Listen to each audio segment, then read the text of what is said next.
Welcome back to Morning Joe. The first Democratic debate of the 2020 presidential race kicks off just over 12 hours from now on NBC, MSNBC, and Telemundo, hosting live in Miami both nights. MSNBC correspondent Jacob Soboroff is now inside the debate venue in Miami. Jacob, you've been talking to some voters down there in that crucial state.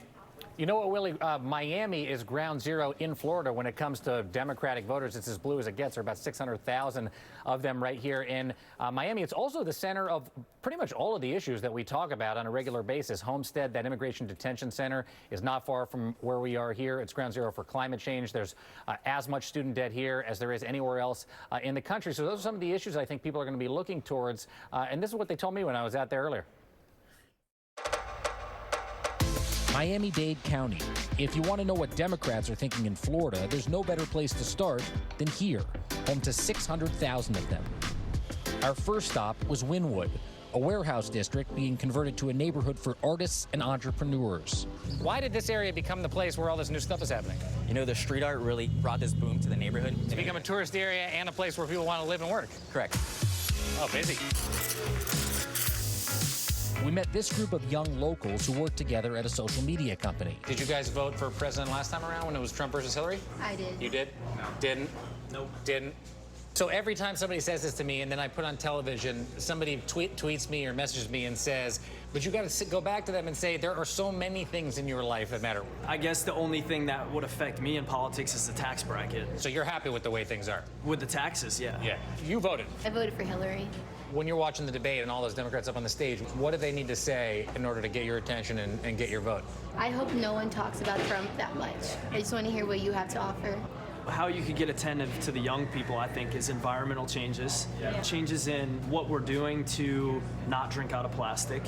What we're doing. Why you gotta blame me, dude? I'm just saying. It's me too. But it comes from the top, right? There's so many problems that are not talked about. Student loan debt is huge. Who has debt? We all. All of you guys. I've never met you in my life. You're here just being cool, hip, young people, having coffee. Everybody's got student loan debt. Everyone. Everybody. Young people like those guys are one of the key groups that Democrats are going to target in this district. Another, and by far the biggest, are Latinos, and that's why we're headed to Coral Gables right now. Are we allowed to come in? Is it okay? Come on. Every time we go to a beauty salon, they let us come in. Hey, I'm Jacob. What would a politician say that would really resonate with you specifically in your day-to-day life? Affordable healthcare, especially. Yeah. Really? So Coral Gables is generally an affluent area, so you can ask anyone here and they all can afford healthcare comfortably, but that's not the case for everyone. No. You know, they're I just basic got rid of my necessities. healthcare. You got rid of it? Last So night. You don't have healthcare? I'm done. No, I couldn't. It was ridiculous. Aren't you worried? What if you get sick? I don't know. Not far from Coral Gables is Coconut Grove, where we took a quick detour. I saw you. We were driving down. We were going to try to go to the water, and I saw you, what, buying lunch or dinner? Or... I have a show tonight, so I came to get some food. You're a musician. You were on American Idol, you said. I was on American Idol. I made it to Hollywood in 2018. Do you think that Democratic presidential candidates that'll be here understand what life is like? No way. No way, not at all. Especially not, like, I left government housing, like the projects, when I was 21. I literally came from the bottom here. Now I make money. Now I pay my rent, and I'm doing okay. After 6 years of living in the couch, sleeping on couches and sleeping in cars and sleeping in tents. I was just in Coral Gables, which is not far, and I was talking to a young woman that works at a salon who said she's got to pay $500, $600 for health care. And I couldn't imagine having health care. You don't have it? Hell no. What am I gonna do with it? I wouldn't have it. I wouldn't be eating right now. Marquise headed off, and we kept driving towards Coconut Grove's upscale shops and restaurants. And as happens this time of year in Florida, it started pouring.